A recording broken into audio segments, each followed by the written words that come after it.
Blog Talk Radio.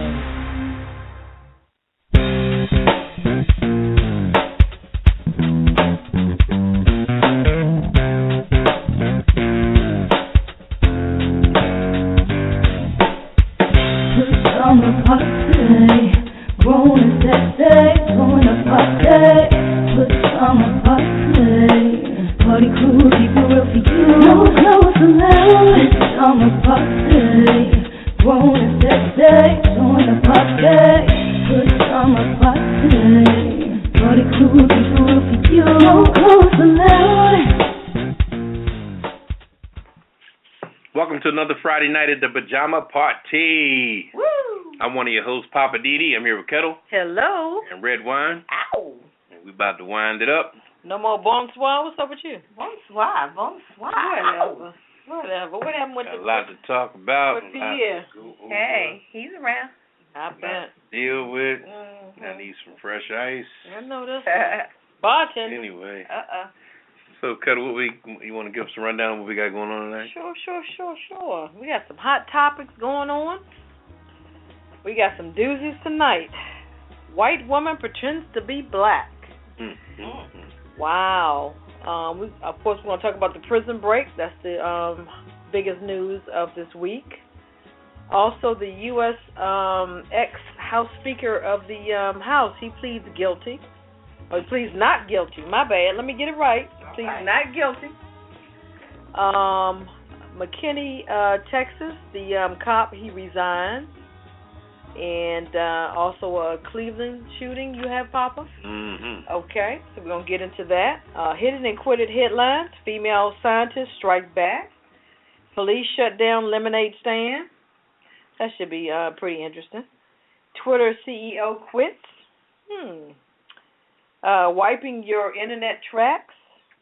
Super Bowl winner punished for being late. What's popping with Poppa DD, of course? Weird news. We have Pornhub wants to raise funds for space porn film. Okay. First church of cannabis. Woo, boy. Put down the glass, Ketel. Step away from the glass. First church of cannabis opens in July. Mountain climbers disrespect spirits in Malaysia. And chimps like to turn it up, too.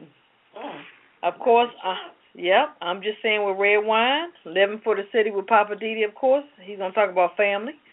My Hollywood wrap-up, I'm going to talk about The View, The Simpsons, and 50 Shades of Grey. Celebrity birthdays, cocktail of the week, which is the Royal Apple Tequila. That's a red wine and I are sipping on. I don't know what Poppa DD's doing over there. He's doing straight tequila tonight. Brown liquor. And the Kiss It list, and also the last word, of course. So sit back, relax, get your favorite cocktail. We're going to take a little CC break. We're going to tell you about our upcoming event next Saturday, June the 20th. So we're going to check it out. We'll be right back. You won't believe this, but the Pajama Party Show is turning 1 year old. And we're celebrating by hosting the party of the summer. Saturday, June 20th at the White Mansion at 1410 Missouri Avenue, Northwest, Washington, D.C., 211. The party will start at 9 p.m., and we're going to party until we get put out, because that's how we roll. Tickets are just $20 in advance and $25 at the door. It includes a light buffet, a champagne toast, door prizes, and a cash bar. The bartender will be mixing cocktails, and DJ Money will be mixing the music. So get your tickets in advance before they're all sold out.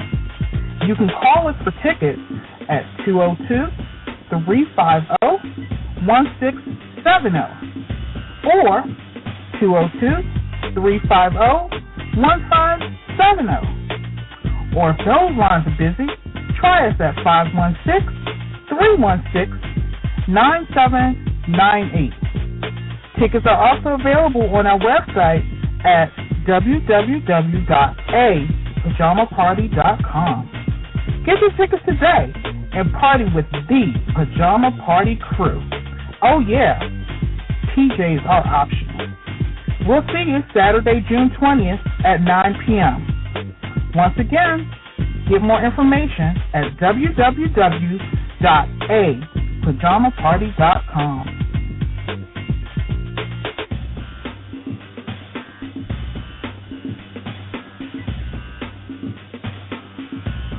Welcome back to the Pajama Party. I'm one of your hosts, Poppa DD. I'm here with Ketel. Hello. And Redwine. Bonsoir. And let's get this started here. Hot topics. What we got? Hot topic. First story for the night is... Well. Sit back, relax, and you're going to need a cocktail. You might need some tequila for this one. White woman pretends to be black. Tell me why. Smart lady. I don't understand. Civil rights activist Rachel Dolezal misrepresented herself as black. It says the biological parents of a prominent civil rights activist in Washington State have claimed that she has been misrepresenting herself as a black woman when her heritage is white. Rachel Dolezal is an academic chair of the Office of Police, the Commission in the Washington city of Spokane, and president of the city's chapter of the African American Civil Rights Organization, NAACP. Wow.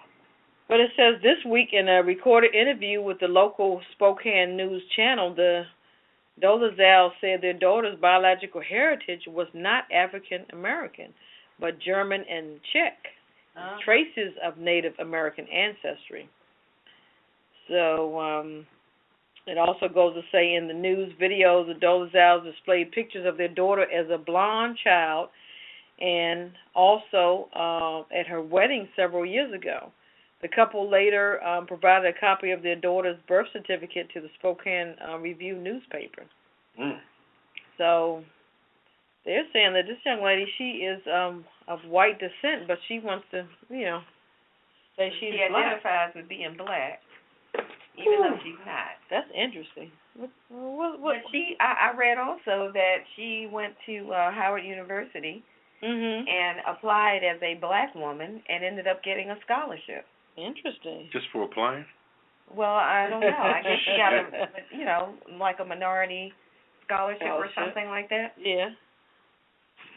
She was married to a black man, and she got divorced around, I think, 2002 or 2004. And it appears to me that she had some kind of psychotic break after that divorce, because that's when her parents said she started displaying this behavior of basically portraying herself as being a black woman. I mean, she went so far as to say things like on her Facebook page, she talked about how she identified with one of the characters in 12 Years a Slave. I forgot the character's name, the one that was making dolls out of straw. She was talking about how she identified with this character, and she, at some point in her life, she used to do hair. I mean, braids, weaves, things like that, black hairstyles. So she had a lot going on that she was doing to identify herself as black. She even was in a picture with a black man who was a volunteer. Right. But she told people that was her biological father. Yeah. And she passed off her adopted black brother as her son. Wow. So I don't know what's going on with this woman. Sound like a psychotic break to me. Yeah, I think something happened and she just lost it along the way. Right. Or she just more relates to the black culture, I guess. I'm not sure. I mean, she was a professor of like African studies or something. I mean, I guess if you're going to go undercover, go all the way. I guess so. Because she went all in. And to look at her, when you look at her picture, she really does look like somebody who's mixed, somebody who could be a light-skinned black woman. She could. She does have some Native American in her, so, what percentage does that make you, quote-unquote, African American or black, as she wants to be called? I don't know. Her parents busted her, though. Yeah. They showed pictures to the media and said, this is what our daughter really looks like. Long blonde hair, blue eyes, Caucasian. There's nothing even Native American looking about her. but then she posted pictures on her Facebook site where she does look more ethnic. Mhm. You know, because of course, because you of know, her hair, or because well, you think because of the way she looks. She changed her hair, so that helped. Mhm. And I guess I don't know if she's wearing bronzer or if that's her natural complexion.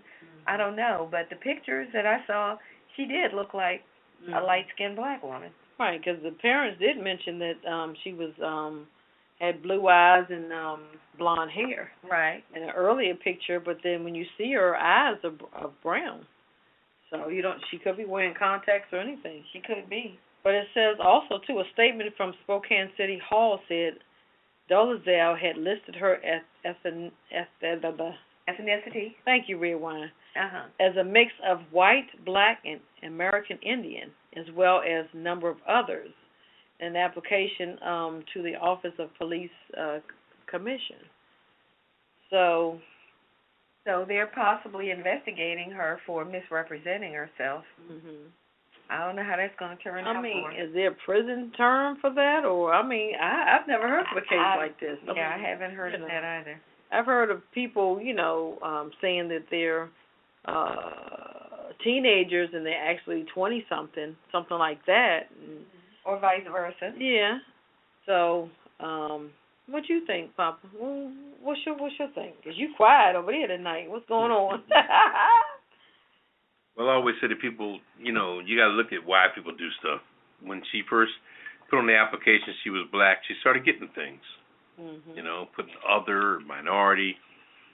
And she was in an area that was probably predominantly white, and they catered to her. Mm-hmm. And she was able to get a scholarship and all this, so it felt good to her. Mm-hmm. It's like a salesman, a car salesman selling 2-3 cars in a row. She was having a good day, a good week, and a good year. Mm-hmm. So she kept it going. Yeah, but maybe. her parents was like, you tripping. Right. So she went all the way out to the tip of the world, to Spokane, Washington. Wow. Can you get any further than that? Yeah, that's true. She sure is. Yeah. Well, now, you got a good point there, Papa. Yeah, so she went to Into the Earth, and but it's good. It shows everything you do in the dark comes to the light. So yeah, for sure. The light shined on her ass, and But she did mention also too that she was racially profiled or something, or she had some threats or something. Yeah, she claimed she was the victim of several hate crimes. But when it was investigated, the police never found any proof of any of that. Yeah, that's just okay. Yeah, she sounds like she's just full of crap. Yeah, I think she's special. She need to go take a pill and lie down. So what's happening with her now? Is she Basically, she's just avoiding any further interviews at this point. Right. I think at the next point she's probably gonna grab a lawyer and say, "Look, I need some help." Yeah, that's what she needs to do. She needs to call Olivia Pope. Uh-oh. From Scandal. She needs somebody to fix this. I know. This is a mess. I know that's right. Well, the NAACP basically is saying that there is nothing that is wrong with the work that she did for them, and they don't have a problem with people that are not black representing the organization and working for the organization. So they're kind of like, well, if she did lie, okay, but she still did really good work. So they're basically, it sounds like to me, they're saying that they don't have a problem with her. Right. As far as the work she did. Right. But we'll but see. she took a scholarship from somebody who was black for real. That was probably in line for it, So. Yeah, I agree. But I guess we'll have to see how this story unfolds. It's interesting. Gail King this morning on the CBS Morning Show, she was like, I've never heard anything like this. This is something new. And Steve Harvey, he mentioned, like, okay, she's signing up to be black, but she knows how it feels now, right? So I don't know.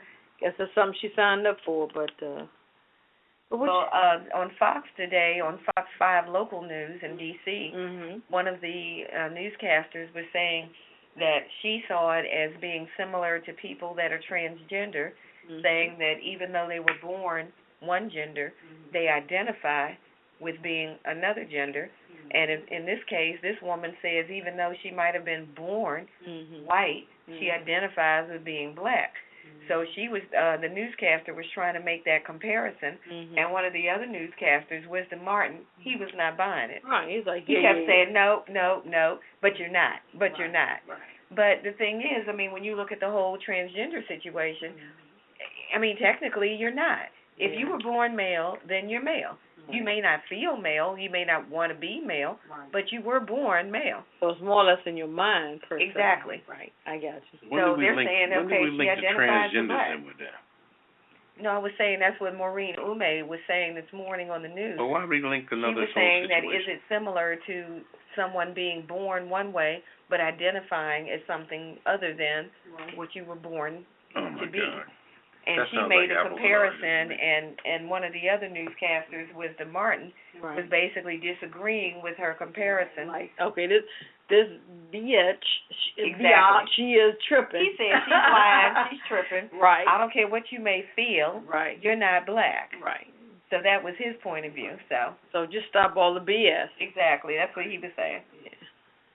But what you got over there, Papa? Well, let's see. Let's go with the former Speaker of the House. His name is Dennis Hester. Hastert. Hastert. Yeah, Hastert. Like bastard. Oh, excuse me. This gentleman was Yeah, rhymes with that. this gentleman was like third in line to be president at one time. Very prominent man. I mean, he started off in a little small town, and he was a school teacher as well as a wrestling judge. And apparently he was he had some sexual tendencies going wild. And one of his victims back in the day was kind of blackmailing him for some money, or he was going to expose him. And I guess he was shaking his boots, so he sent him lump sums of money. But anyway, the update on that is that he pleaded guilty in a packed Chicago courtroom a few days ago, Tuesday, to the federal charges of trying to hide large cash transactions and lying to the FBI about it. So they officially said he was using money to try to cover up sexual abuse of a male decades ago. And his lawyers were there, and he was set free on a $4,500 appearance bond. I don't understand why people got so much money, got so less bail. That just blows my damn mind. Anyway, and you do something and you're a person of color and you got a $25,000. This man has a $44,500 appearance bond order. And that could be 10%, you know? $450. Are you kidding me? But it took his passport and removed all the firearms he may have had, so but we'll see what I think he's more embarrassed than anything else, you know. So he's going to deal with some embarrassment, and I guess he probably ain't got to pay that person no more because it's out. So I don't know. He probably signed an agreement. Yeah, but Subject A is going to probably still look for their money. They still owe about $1.5 million. I mean, we had a governor in New Jersey who came out like that, and once he came out, that person wasn't able to extort him anymore. So yeah, that's one way to shut that down. Yeah, so he probably shut it down. That should be interesting. I mean, it's a lot of mad money. I mean, we're going to keep following that. Yeah, that's true. That person was Shanghai, and then other people come forward on it. So this guy was definitely chasing the boys for real. Yeah. And up there, you know, and like he's holding thou as a Speaker of the House, you know, and oh my goodness. But they kept it suppressed for a long time. It was 30-something years. Of course. 65. And the whole time he knew it was up, and it was just. Well, money will do that. It's a matter of time, but somebody busted it wide open. Yeah, and then he was working for this company where he was making millions. Wow. I mean, it's like the inside tracks of a congressman once you leave Congress, and the little jobs you can get to just pours millions in your bank account. This is crazy. I mean, the money, I mean, all this mad money, you know, it's like, I mean, he's got $3 million to play with. Wow. It's crazy. Wow. Just go to show you, nice. you know. Must be. Just like in that movie, Distinguished Gentleman. Like Eddie Murphy say, I'm going to a place where the streets are paved with gold. We in the wrong business. Yeah, that's what he We got to get out of Las Vegas. We need to go to D.C. See what I'm saying? You know? We right here. We're a lobbyist. He became a lobbyist. That's what he became, a lobbyist and he was doing all kind of lobbyist things to make money. He became a senator. I mean, after he got out of the whole situation of politics, he became a lobbyist. I guess that's what they kind of do on the back end, and just was making tons of money. Right. And half of it was going out to hide this particular situation back there in this little town he was from. Where was he from? We discussed it last week. Was it in Florida somewhere? It was Rockwell. Probably something that wasn't even on the map. Yeah, some little place. One trick pony town, But anyway, that's what's up with him, and we're going to keep following that. We're gonna follow this story and see what happens with this, and see whether he, 73 years old, they expose him. But should be interesting. What you got over there, Redwine? Well, have you been following this story about the prison break? These two guys got out of this maximum security prison, and come to find out, they got help from the inside. Right. That was crazy when they said they had power tools and stuff. Yeah, I think to get out.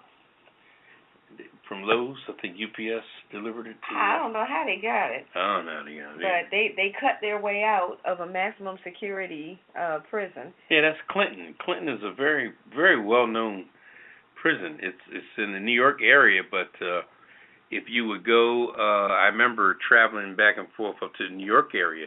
If you would, like on a Sunday morning, being in the Newark, New Jersey train station, you will see a load of mostly ladies waiting for a bus to go visit prisoners out of Clinton. Oh, wow. Leaving from the train station in Newark, New Jersey. So Clinton is a very famous prison. Well, the police have been shutting down streets, roads, avenues, and everything up there trying to find these two guys because they are still on the loose. But they did arrest, that was breaking news, they did arrest the woman who was involved. I believe they said she was the person who they think might have provided the weapons, not weapons, but the tools that they used to get out of there. So now she's been arrested and they're questioning her. There was somebody else that they were questioning who was supposed to be the getaway driver, but they ended up backing out of the deal. Yeah. Talking about they had to go to the hospital with chest pain. With a panic attack. I think they just started going, no, I don't want to do this. I ain't getting involved in this. Wow. Exactly. So there's a whole lot of craziness going on with that, but the two guys are still at large.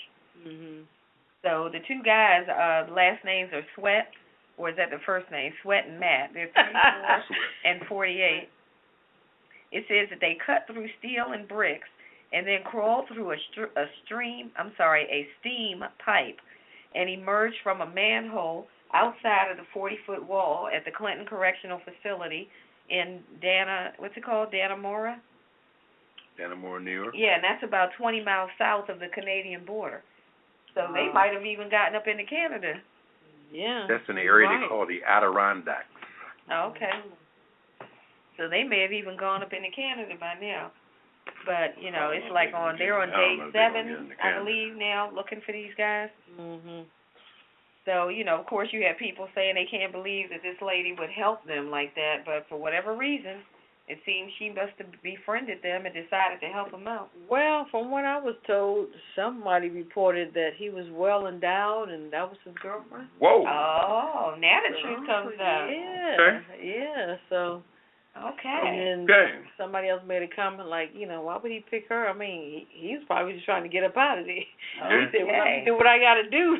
He got a glimpse of that package and said, what you need, boo. There you go. Just like LeBron James. He showed his package. Hey, all right. Watch out now. Surplus all. I need some Sawzall. She turned it up and got her freak on, huh? Sure did. Hey. But you know what? They were saying also, too, that their game plan changed because she didn't show up at the designated point. Right. She was supposed to be the getaway driver. Right. And then she backed out of that. But she still provided the tools to them. Yeah. So I guess she said, look, I'll help you get out. And after that, you're on your own. They got a pretty good head start, so they did. What happened? So, I mean, that's something made out of a movie. I was thinking about they might change their identity. They might change their face, like Face Off or something. You know what? Somebody's going to get the movie rights to that story. I know that's right. They probably already doing it. You're probably right. Yep, you are so right. But let me just announce that we do have a Pajama Party coming out. Our first annual birthday party celebration. Woo! It's $20 in advance, $25 at the door. It's June 20th, next Saturday, 9 p.m. to 1 a.m. at the White Mansion. That's 1410 Missouri Avenue Northwest in Washington, D.C. You guys need to get there early. I'm trying to tell you. We're going to have DJ Money. Us, of course. We're going to have a cash bar and a little light buffet. We're going to feed you a little bit, a little something, something. So check us out. You can get tickets at www.apajamaparty.com, or you can reach out to one of us at 202-350-1670 or 202-350-1570. So check us out. That's Saturday, June 20th. But we're going to take a little CC break, and we're going to come right back. You're listening to the Pajama Party Late Night Adult Talk Show. We've added a new segment to the show called the Kiss It List. Every week, we put people on this list who have done dumb stuff or have been irritating or just gotten on out of your nerves. So we call them out and put them on the Kiss It List, and we tell you why. If you have somebody you want to add to our Kiss It List, hit us on Twitter at @apajamaparty and use hashtag #KissIt, and we'll add them to the list. If you prefer to email your contenders, send them to info@apajamaparty.com. We'll call them out every Friday night at the end of the show, so get those names in. Now, let's get back to the Pajama Party Crew and more of the show. DJ, would you mind turning it up a notch? Oh, how rude. Oh, you're on the Kiss It list.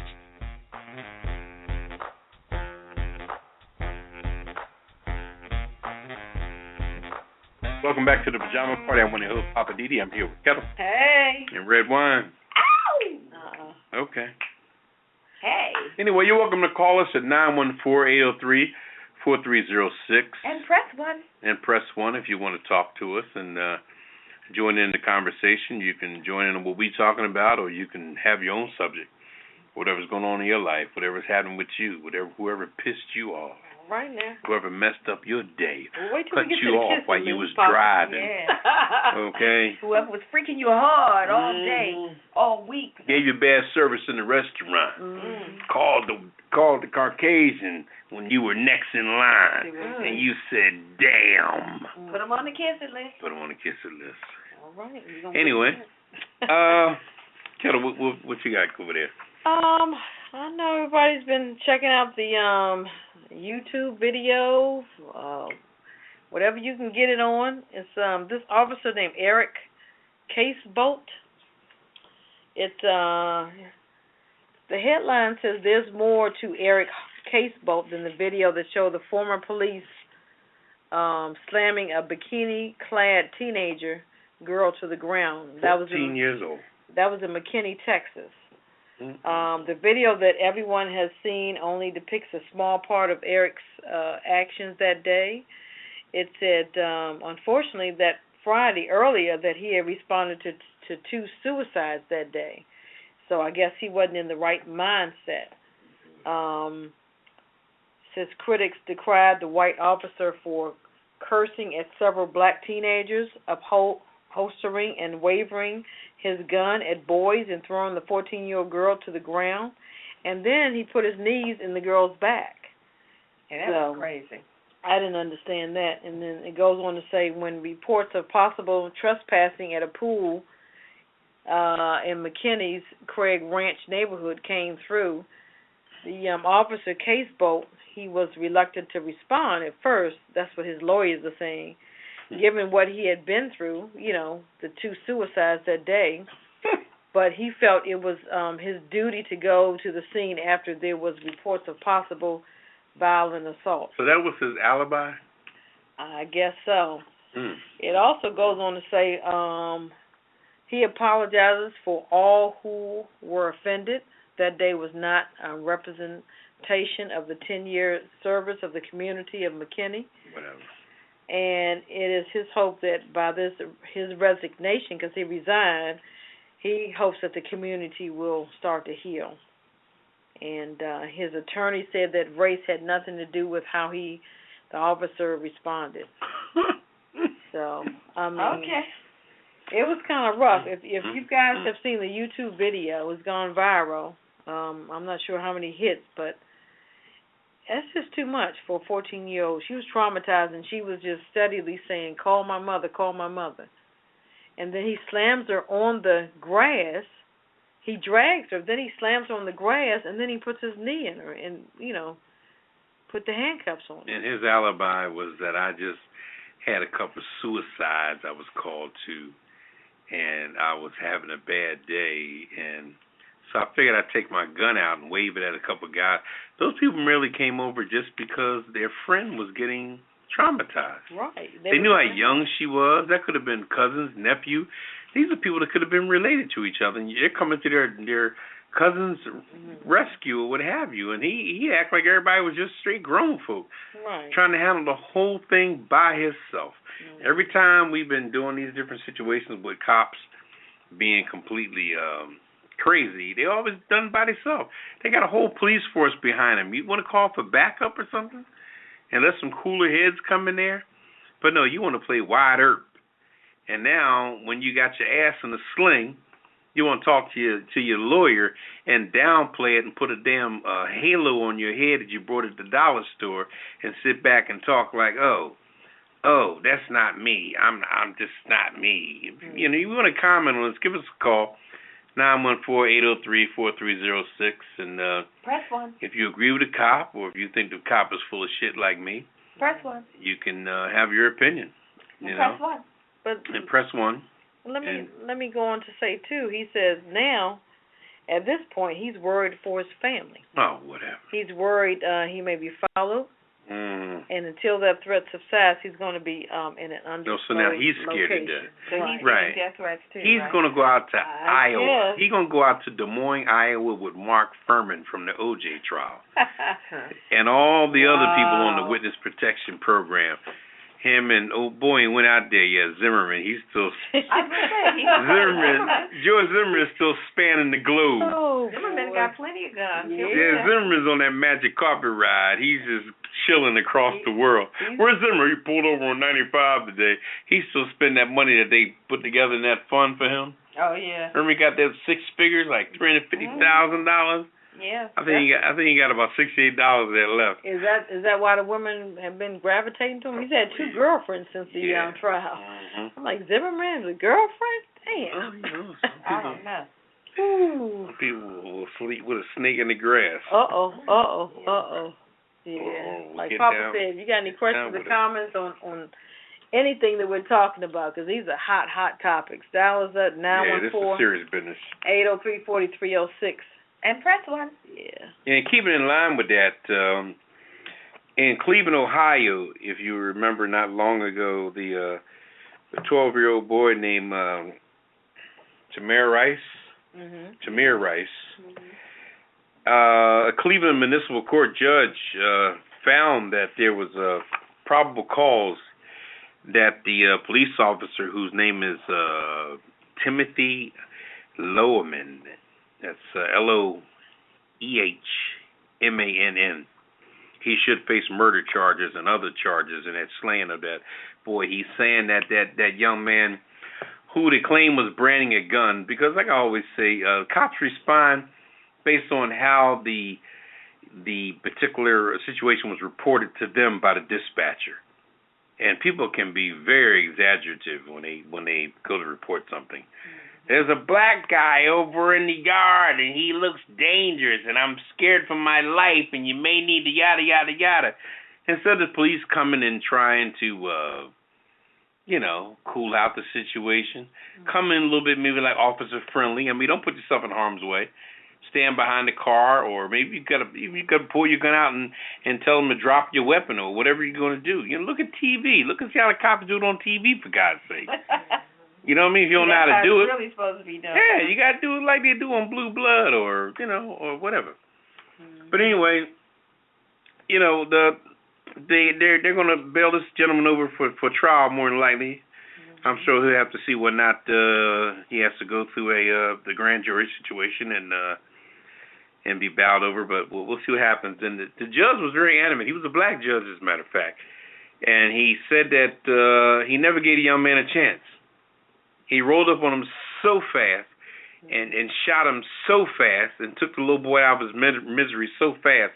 And it turned out to be a BB gun or some kind of gun. Yeah, it was a toy gun. It was a gun that was very non-threatening, but the person that reported it just told the dispatcher that this boy was just packing, and he's across the street in the parking lot and in the playground. He's just so it just got ugly, you know. And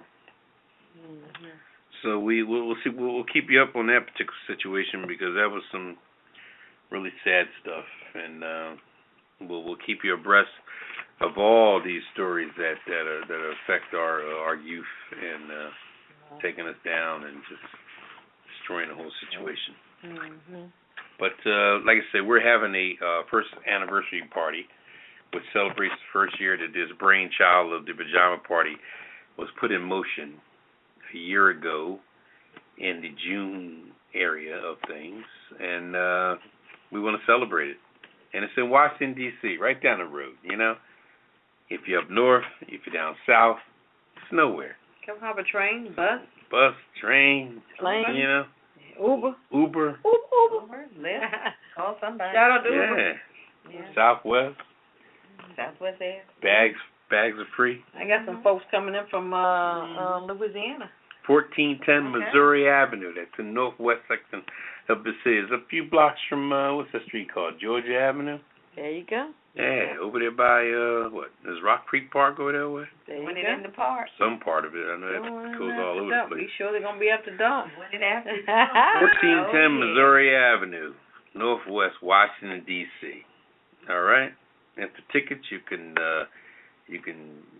call a few numbers 516-316-9798, 516-316-9798, 202-350-1670, and 202-350-1570. That's 1670-1570 with a prefix of 350 and an area code of 202. There you go. Anyway, so it's going to be a good party. You can wear pajamas. You can wear some lingerie. You can go to Frederick's or Hollywood. You can wear something with the butt out. Okay. Whoa. Nipples out. Anything you want to do. Time to take a break. Maybe some males with some butt cheeks, huh? Oh, no. Everybody's all politically correct these days. No, I want some butt cheeks on the males. You pay $20 to get in. You can wear whatever you want. Wear whatever you want. What's the website, Papa? The website is apajamaparty.com. All right, now. And you'll see all the information on there and let you know just how to do what you got to do. The phone numbers and all that jazz. The actual flyer for the party's on there. And, it's all good. So, and you'll meet us. How about that? Uh-oh. You'll actually get lucky. They ain't going to see me. I'm be, Oh, you'll be incognito. Yeah, they undercover. Carnegro. Yeah. All right. We're going to take a quick break and have a word from one of our sponsors. Okay. Do you have unruly children? Do they misbehave in school and get bad grades? Are timeouts completely ineffective? Are you scared to spank them because they might have you arrested? What they need is a new school where discipline is number one and education is secondary. What they need is... Whoop That Ass Academy. Here at the Whoop That Ass Academy. We don't have discipline problems. Know why? We're privately owned and we do what we want. And when kids get out of hand, we whoop that ass. Timeout is for football games. When kids want to show off, we don't give them a timeout. We just whoop that ass. We don't make a kid stand in the corner. That's by house plan. When one of our kids gets out of order, we snatch him out of that classroom and whoop that ass. Here at WTA Academy, we make sure they learn the basics of reading and writing, math, and science. But above all else, they learn discipline. This is what will keep your kids out of jail. Make the world a better place. Sometimes you gotta whoop that ass. And we do.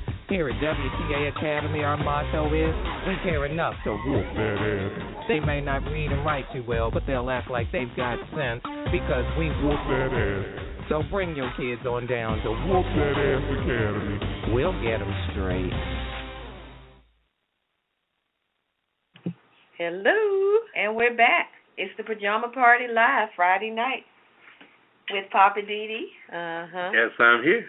And Ketel. Hello. And me, Redwine. How about that?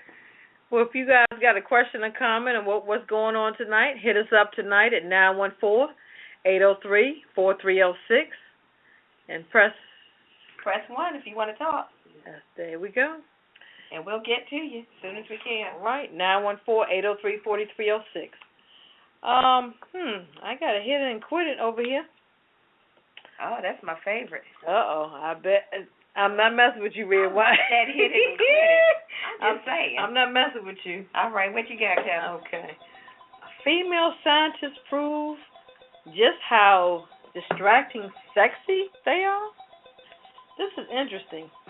It's safe to say few tears have been shed by women in science over the resignation of Nobel-winning scientist Sir Tim Hunt after his now infamous comments regarding his experience of girls in laboratories. 3 things that happen, that he says, when they are in the lab. You fall in love with them, they fall in love with you, and when you criticize them, they cry. Are you kidding me? Prompting outcry. So on Twitter, the women went crazy. So on Twitter, the girls of science are doing their best to prove how distracting sexy. Well, I'm sorry, let me get it right. Hashtag distracting sexy they are by posting pictures of themselves at work. So yeah, take that, Mr. Hunt. They said some are even posing with poop. Ann Hilborn tweets, I was so hashtag distractingly sexy when collecting cheetah crap that even I lost track of what I was doing when he dropped something, when the poop dropped. Oh, my gosh. Oh, boy. And it says UCLA was the first university in England to admit women students on equal terms to men. And the university believes that this outcome is compatible with our commitment to gender equality. There's something wrong with this man. So let me understand this. He's saying that women, female scientists, are distracting to the male scientists in the lab because of their emotions, that they fall in love with people, with the other men, and they cry and all that. Really?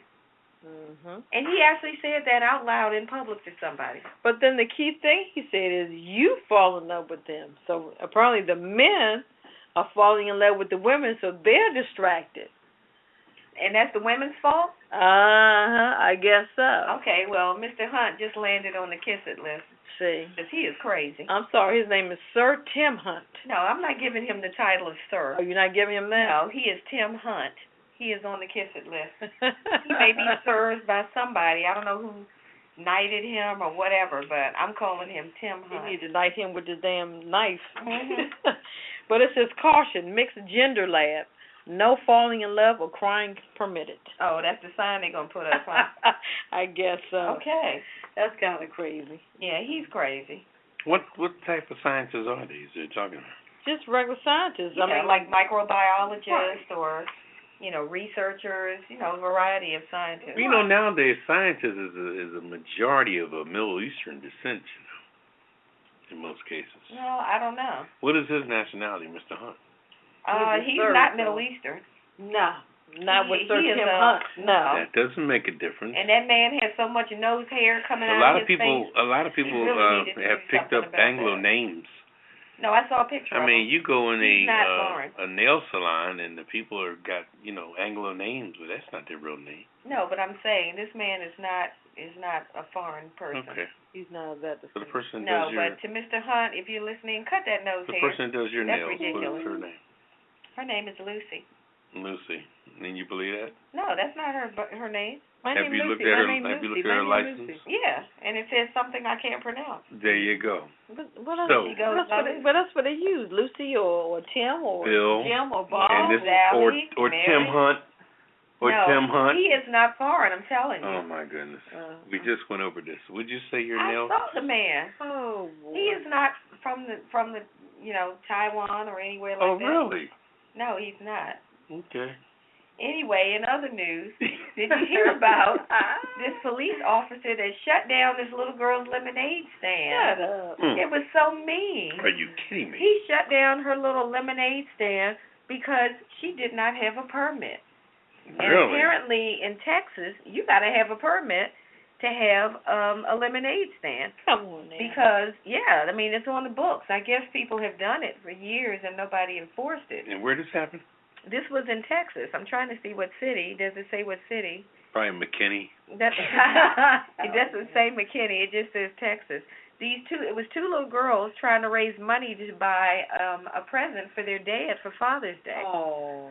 And they were trying to, be little entrepreneurs and set up a lemonade stand.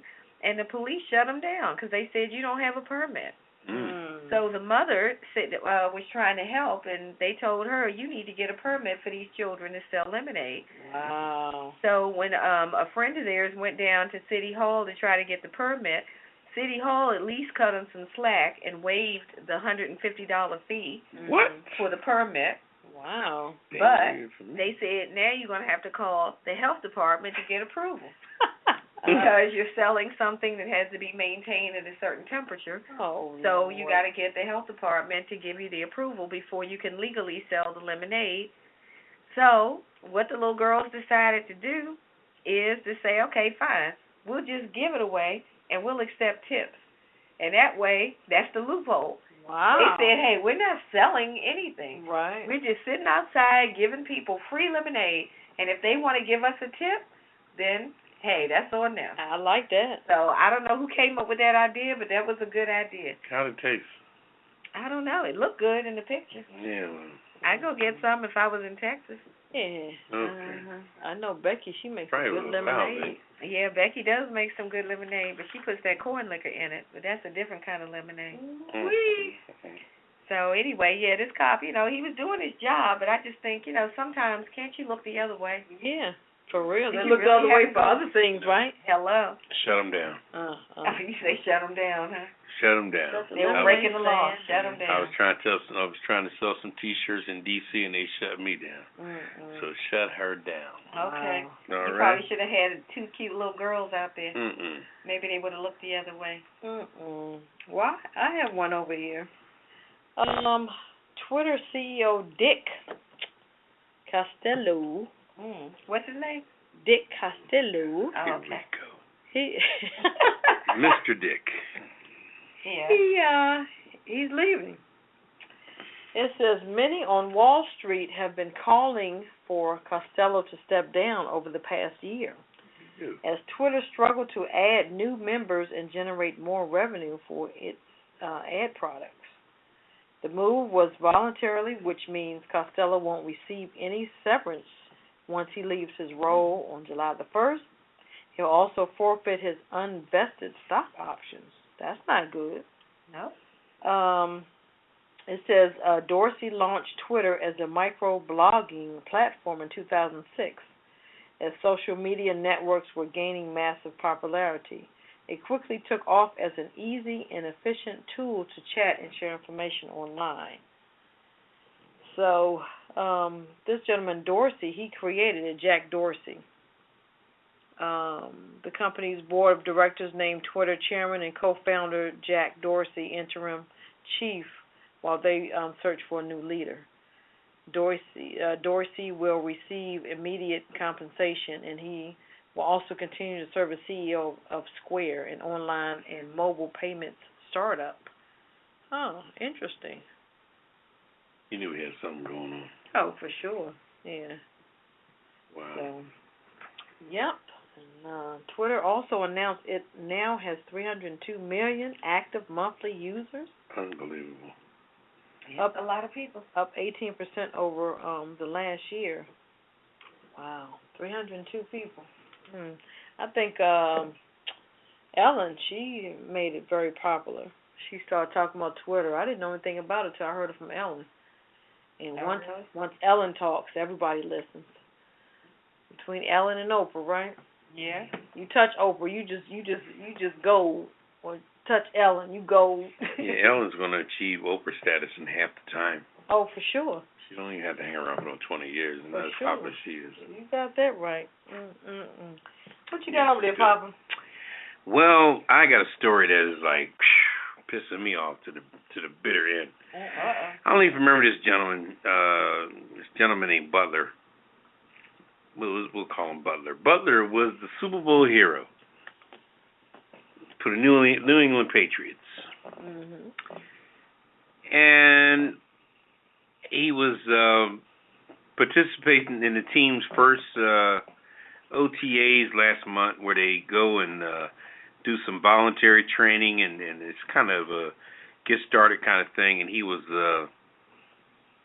late for the first meeting, and they benched him that day. They just told him, you can't participate in things today. Now, this man was a Super Bowl hero, and this was a volunteer meeting, and he was a Super Bowl hero. Wow. Butler. He was the one that caught the interception that the Seattle Seahawks threw at the last minute of the Super Bowl. Now, he's late he called them and said he's on his way, he's on a highway, come from out of town to get with the first meeting, and Belichick just benched him like he was the regular Joe. And the season hadn't even started. Wow. I mean, you gave the MVP to Tom Brady unlawfully when Butler won the game for you, and then Tom Brady gave Butler his truck. I'll keep the trophy, take my truck they gave me.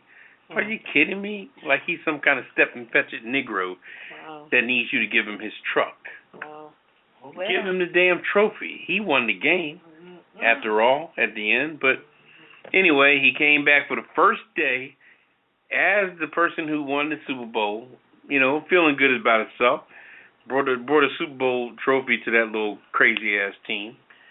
And he got benched like a regular Joe. Well, I bet you they would never bench Tom Brady. Well, maybe he thought he deserved special treatment. No, he called and said he was coming. Belichick is just, he's got a permanent hair up his ass. I mean, we're not a fly on the wall, so he could have said, I'll be there when I get there. And they would have said, okay. I don't even think, I've heard the brother talk in different conferences. He don't even have that kind of personality. Right. He really does. Or maybe Belichick is just being a jerk and needs to be on the kiss it list. He is on the kiss it list as we speak. How do you spell How do you spell Belichick? Is that B-E-L-L-A, like a check? C-H-E-C-K? It's spelled J-E-R-K-O-F-F. We got Belichick on the kiss it list. I heard that. And like we said earlier, if you could make it this coming Saturday, the 20th of June, to our first anniversary party, and we're advertising because we're looking forward to it. We're mature people, and we're going to have a good time. It's not, you don't get out all the time, so get out for this because that's right. We're going to put it down. Train, plane, automobiles, car, scooter. We're going to put down, I'm going to have on pajamas. Okay. Skateboard, roller skate. I'm going to have on pajamas with no drawers, I might add. Hitchhike. Who wears drawers with pajamas? What you wearing, Redwine? I don't know yet. I've been shopping around on Fredericks.com. Oh, excuse-moi. I've been looking. Ass out, baby. Oh, see, I don't know about all that. Anyway, that's on the 20th of June. That's a Saturday night. This coming Saturday. Yes, sure is. 1 week from tomorrow at 9 p.m. And we're gonna set up all the fixings. We got our little list together of things we're doing and putting together, and we got a DJ named DJ Money. He's the old school brother. DJ He's Money. Got a bar fully stocked, baby. Got the bar fully stocked with everything you like. Baby. Shot. Brown liquor. Shot. And the prices are gonna be real fair. You know what I mean? We ain't gonna hurt you. Not at all. Ain't no $12 for this and whatever. But but check it out. And you can reach us at apajamaparty.com, and we got a few numbers here you can call. 516-316-9798, 202-350-1670, and 202-350-1570 for tickets. So, all right. Hope to see you there. We're going to take a small break, and we'll be back in a second. The Pajama Party Show is turning 1 year old, and we're celebrating by hosting the Party of the Summer. Saturday, June 20th at the White Mansion, 1410 Missouri Avenue Northwest, Washington, D.C. The party starts at 9 p.m., and we're partying until we get put out, because that's how we get rolled. Tickets are $20 in advance, $25 at the door. Includes a light buffet, champagne toast, door prizes, and a cash bar. The bartender will be mixing cocktails, and DJ Money will be mixing the music. So get your tickets in advance before they get all sold out. Call today for tickets. Call Ketel at 202-350-1670 or call Poppa DD at 516-316-9798 or reach Redwine at 202-350-1570. Tickets are also available on our website at www.apajamaparty.com. Get your tickets today and party with A Pajama Party Crew. Oh yeah, PJs are optional. We'll see you on June 20th at 9 p.m. For more info, go to www.apajamaparty.com.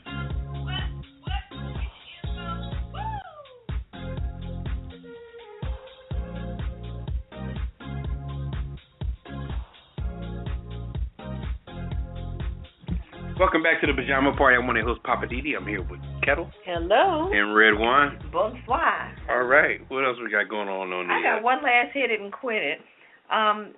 This story, it kind of gets my attention, and it kind of worries me, too, because you know I like using the Internet.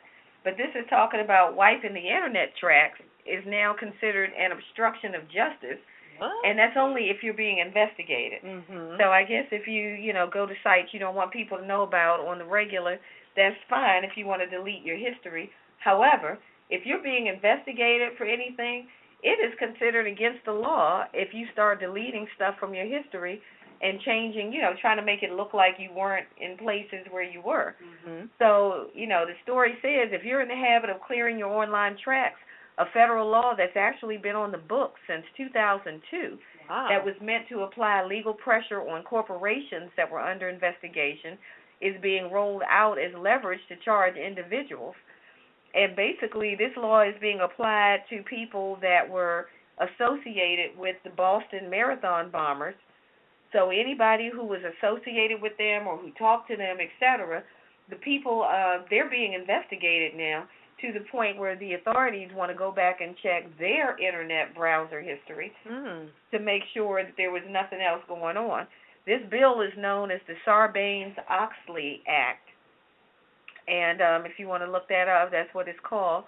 But, basically, most of the time people either have their browser set to delete the cache and the history and the cookies and all that stuff, either when you exit the browser or, at certain times during the month, or you can manually delete it. Right. So just keep that in mind. If you're ever investigated for anything, you're not supposed to delete that stuff because they consider it to be an obstruction of justice. Wow. And you will be in knee-deep trouble if they start seeing, gaps in your Internet browser history and they think that you've deleted something. So right now they're investigating a guy who was the former cab driver up in Massachusetts for his association with the two guys with the Boston Marathon bombing. Wow. So that's how that law is being applied. So watch yourself when you're surfing and deleting stuff. How about don't surf it? Well, you know how that goes. Sometimes people stumble into these sites. I bet. You click on things and you don't know where it's going, and before you know it, you're there. So what they're saying is if you get investigated, don't delete that stuff. No, that's right. Because then they're going to want to know why'd you delete it? What did you delete? What were you hiding? So I guess it's better to just say, yeah, I was there. I'm not hiding it. What's the problem? What's up? Yeah, so what? So, yeah, that's what's up with that. So just watch yourself. All right, man. Tiptoe lightly. We're about to get into what's popping with you, Poppa DD. What's going on? Wow. What's popping tonight? Ooh. You know what? Let's talk about a subject that's kind of interesting. I'm not going to talk about it, but let's kind of go over it a little bit. For lack of a better word, let's talk about religion a little bit, and what it means to people. You know what I mean? Sometimes when you're just living your life and doing your thing and praising your God, you always run across somebody who's going to try to turn you on to their religion or what it is they praise. or what it is they think you should praise, or wondering, do you get enough praise, or what have you. You know, the one thing I think in life is that God has bestowed life on all of us as individuals. Okay? What we pray to or who we pray to kind of sometimes boils down to our own business. Unless you want to put it in a group session or you will want to join people in your own particular church or your own particular sanctuary and do your own thing. But in all actuality, I think some people come on maybe a little sometime overzealous to try to get you to join into something that you, first of all, they need to figure out how much religion that you have or spirit that you may have in your heart already. You may be sitting on more than them for that matter. But they're going to try to convince you that you need to come into my world or come into where I'm at. And then if you do go where they at, they may not be as actively involved in what they're doing as they portray to be. And you sit up in their church and they're not even participating in anything.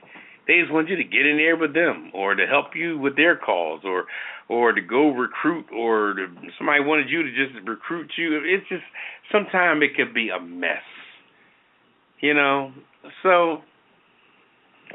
And you're welcome to call in on this particular thing. I mean, if you just want to speak on it, because we're just playing with this. You know, I'm just playing with this.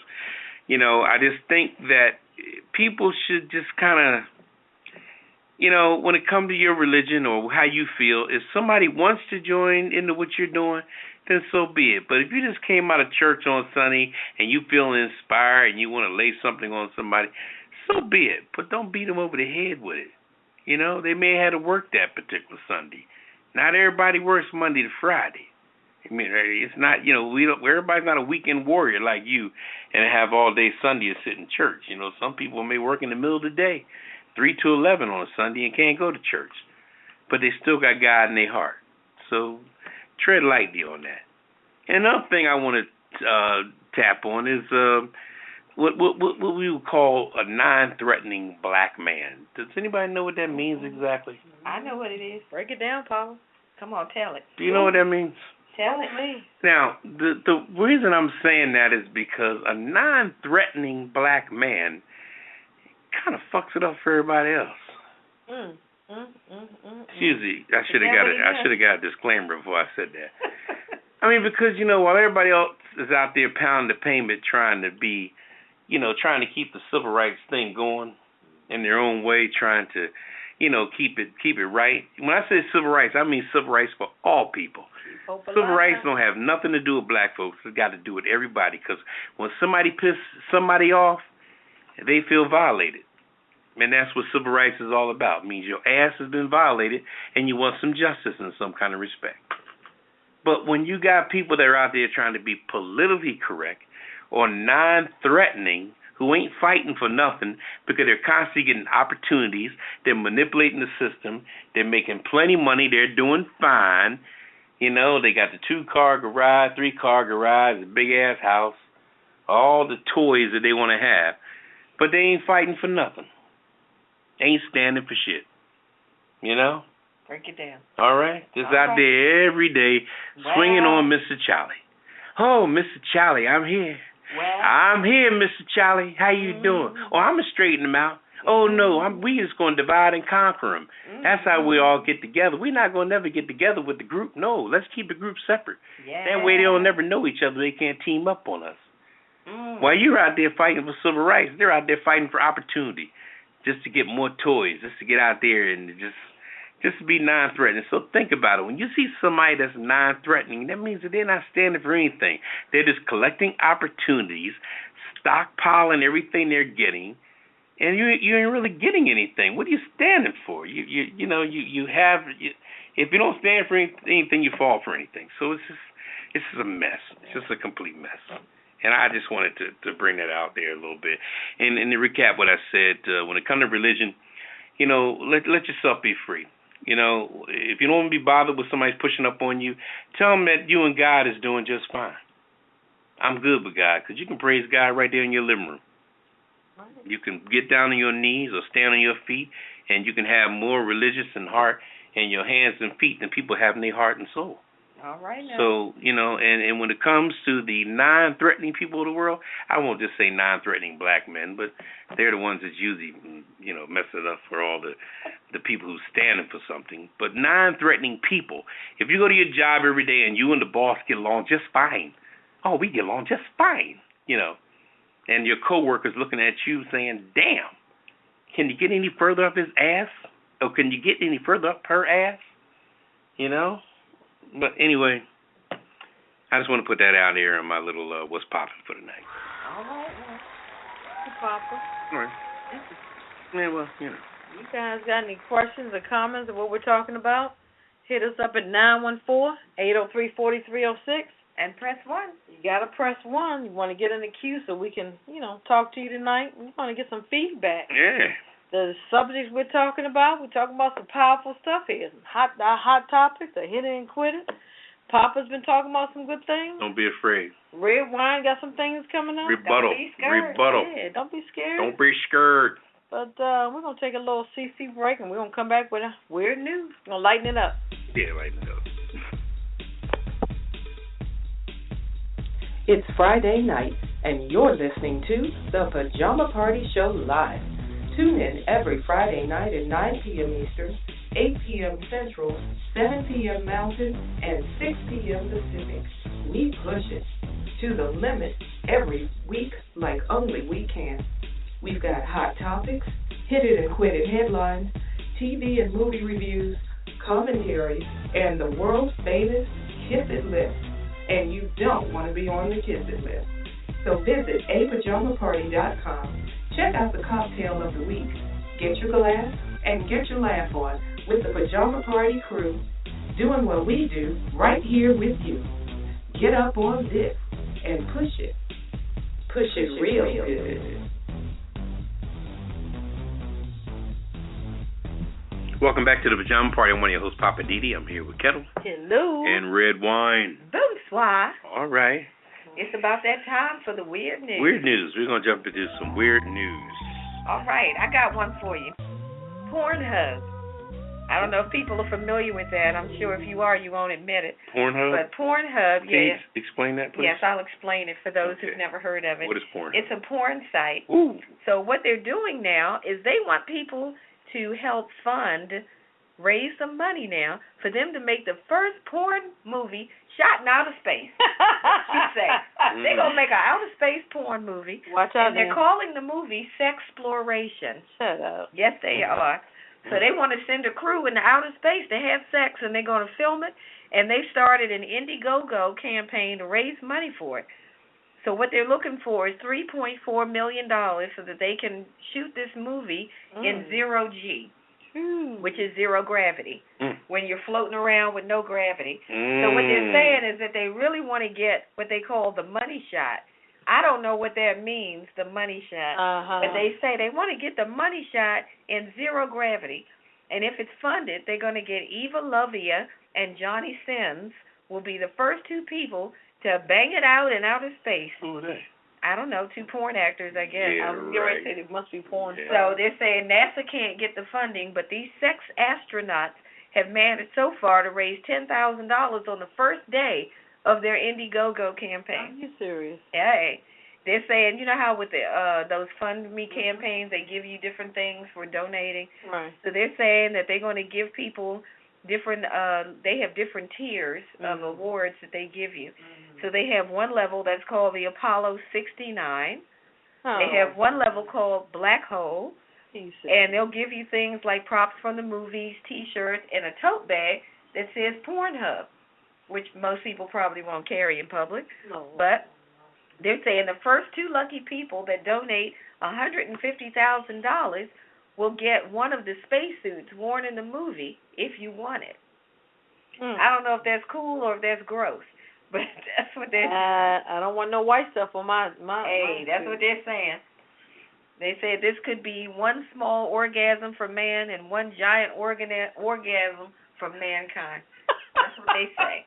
Hey, I just reported. I don't write it. Oh boy, what is wrong with these people? Pornhub. They want to make a porn movie in outer space. What are you gonna do? Whatever. What are you gonna do? As long as the white stuff don't come to Earth. Hey, it's gonna be floating around in zero gravity, I guess. What you got over there, Papa? I didn't say that. All right. Speaking of church, like I was earlier, this weird news. In Indianapolis, Indiana, they got the first church of cannabis. They're preparing for their first service. Wow. What? Cannabis being the official name for marijuana. The newest church in Indianapolis to get ready for its first church service is a marijuana-based religious group. Okay, now peep this here. They don't put their own particular swing on their situation. Wow. Their religious overtone is we are a marijuana-based religious group. Now, as long as you praise God, how you do it is your business. Okay. All right? Marijuana-based religious group plans to hold its first service on South Rule Street on July 1st. This July 1st coming. In Indianapolis. Indiana. That's the day that Indiana religious freedom law takes place. Okay? The church's founder says the law protects their use of marijuana in religion. All right, and repeat that now. If you go to Indianapolis, Indiana, you can praise God with the marijuana stick. All right? But they say services will be about more than just smoking weed. Okay. All right, they say we will spend 5 minutes each. Let me repeat that. We will spend 5 minutes each on the 7 topics: live, love, laugh, learn, create, grow, and teach. Things we all have to fundamentally learn to do in our lives. Things to make us aware of what's going on, and things that bring love into our heart, says Bill Levin, the founder of the First Church of Cannabis. All right? That brings love into your heart. He says that, he said that, and then we will spark up. Oh, then we spark up. And then we will light up, and then we will pray to happiness, compassion, and love. And then we'll dance in the seats, and we'll all have a good time. And the band will be playing, and everyone will be feeling beautiful. Feeling beautiful. And the amount of joy coming out of this property will be the beam and powerful light that will share love all around this planet, he added. Damn. Around the planet? The planet. Not just this man is planning on having this. He gave this interview. I think this MF was already high already. He gave the interview. And the federal government has granted the church tax exemption status. Wow. Which means that they can get any kind of paraphernalia that goes along with this cannabis, so tax-free. They can buy all their pipes and papers tax-free. And they said church members are looking very forward to July 4th to help the pastor celebrate this joyous day and to bring this whole cannabis thing to light. I think we're going back to the 70s. Peace, love, and get high. This church is on a street called South Rule Street in Indianapolis, Indiana, and they plan on doing their thing. So, but I'm feeling the and this is a true story. This is That's this weird story, but it's true. I tell you what, the pajama party might have to take a trip up there. It's crazy. We might need to investigate what's going on. They're doing their thing, so don't discount anybody. People are doing what they want to do. I know. As long as they live right and praising whatever God they want to praise, and don't hate on them. All right. Don't hate on them. Well, I got a couple of weird newses over here. Check this one out. Mount Kinabalu. Kinabalu. Yeah, Kinabalu. Tourists arrested for offending mountain spirit with nudity and urination. Oh, no. That means no clothes and pissing all over the place. That's what that means. Who does that? Malaysian authorities say they had Mount Kinabalu tourists arrested for public indecency and urinating on the UNESCO World Heritage Site. It also claimed that their naturalist photos also offended the mountain spirit. Yeah, they were serious about that, too. Yeah. So they went up on the mountain, took their clothes off, and urinated on this mountain. Yep. Also, the result of that, the angry spirits allegedly caused magnitude 5.9 quake, which killed 18 climbers. Oh, no. 6 days after the nudist photos were taken.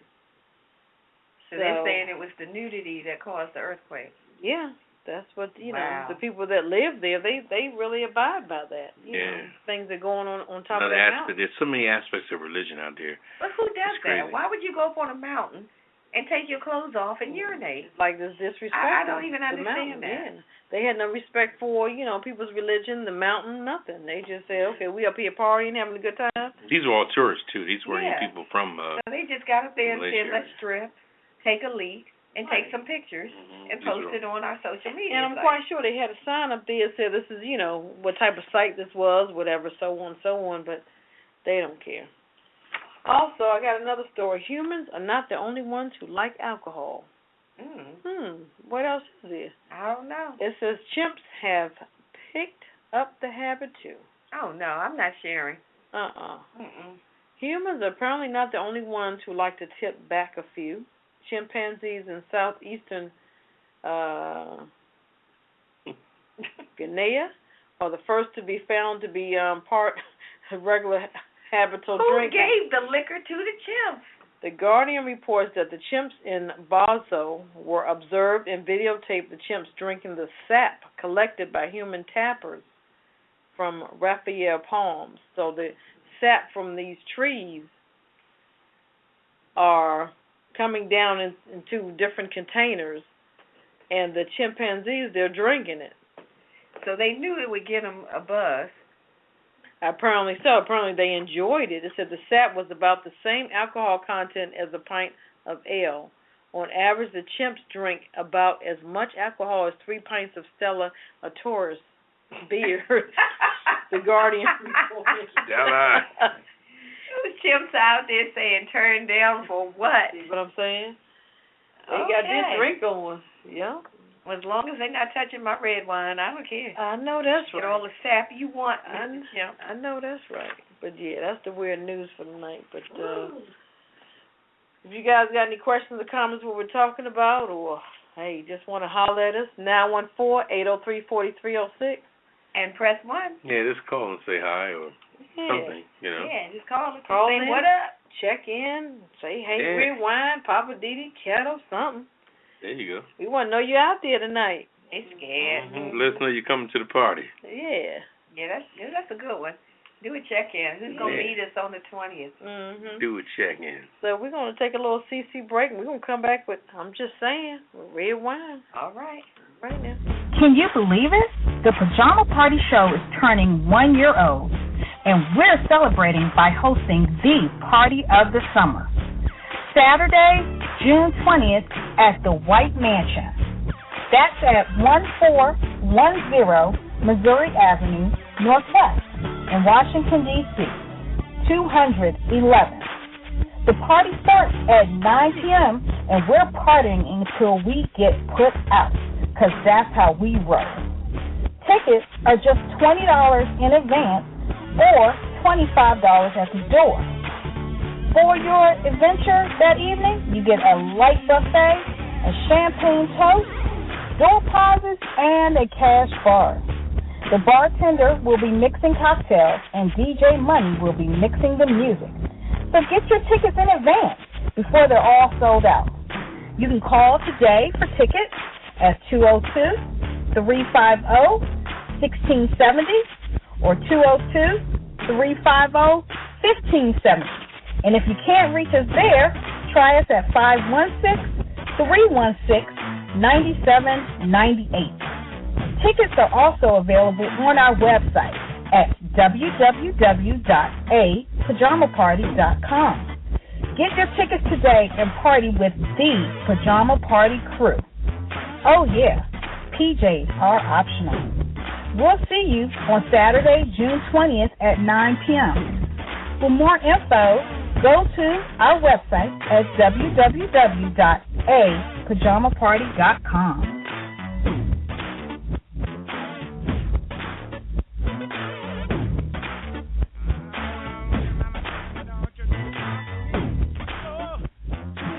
Welcome back to the Pajama Party. I'm one of your hosts, Poppa DD. I'm here with Ketel. Hello. And Redwine. What? Oh, Lord. It's Friday night. And we got Redwine, who was going to give you her commentary of I'm Just Saying. I'm just saying, it is Friday night. Okay. What you got to say? Okay, tonight, I'm just saying, when will the police violence stop? I am so tired of seeing all these stories on the news. It's practically daily about another situation where the police are stepping outside of their boundaries and they're doing more harm than they're doing good. What is up with that? It is to the point now where almost every day there's another incident of police brutality or the police just going overboard. How much longer is this going to go on? I'm just asking. There has been more instances or of situations where the police have just gone way above what was necessary just to respond to a situation. And what makes it worse is that it's all being caught on video and put on Facebook and other social media outlets for the whole world to see. I don't know if that's a bad thing or a good thing, but it's ridiculous that we have to witness all these atrocities on a daily basis. Wow. It's at the point now I can't even keep up.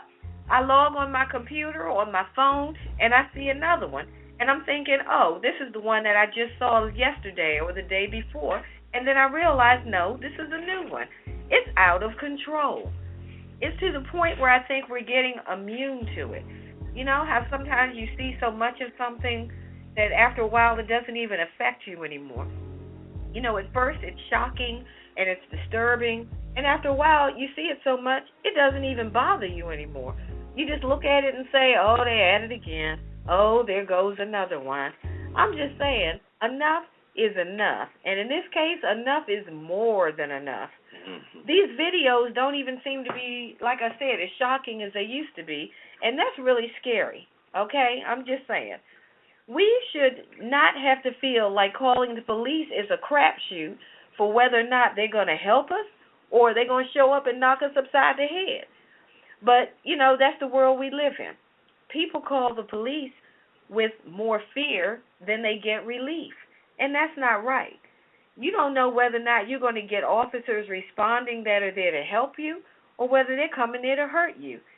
I think about back in Baltimore when the police seem to be afraid to arrest anybody now. Have you seen the recent statistics? They're saying that the crime rate is so high, but yet the arrest record is so low. I guess the police are just tired of getting a bad reputation. So now they're just sitting back chilling, and the criminals know it. The criminals have declared like open field day in Baltimore, at least in one city, to just do what they want to do because the police seem to be scared to arrest them because people got stuff on video, they're recording everything, posting everything, and people are just scared. So I'm saying it's about time as citizens that we start feeling good about the officers who patrol our neighborhoods and respond to these emergencies. Isn't that how it's supposed to work? I'm just asking. If ever there was a time when people need to rely on emergency responders when you need them, it's now. We need to get back to the days when there was such a thing as officer friendly. Does anybody remember officer friendly? Officer friendly was somebody that was there to help you, assist you. He wasn't rough on you. He didn't smack you around. He didn't throw you on the ground and put your face in the dirt and put his knee in your back for no reason. That wasn't officer friendly that we remember from back in the day. I've heard so many women say that they're scared when officers pull them over for traffic stops because they don't know what they're going to encounter. It's becoming like the wild, wild west out here. You got people carrying guns, shooting people for no reason. There was a lady, I think last week, that said somebody randomly was shooting, I think it was in Washington State. Somebody was killed. This lady was shot in the neck. Somebody just out target practicing on people. And the police haven't been able to catch the person yet. Then you got the home invasions that are on the rise.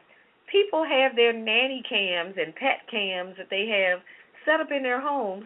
They're catching criminals breaking into their houses, and the police aren't even able to catch them. What is going on?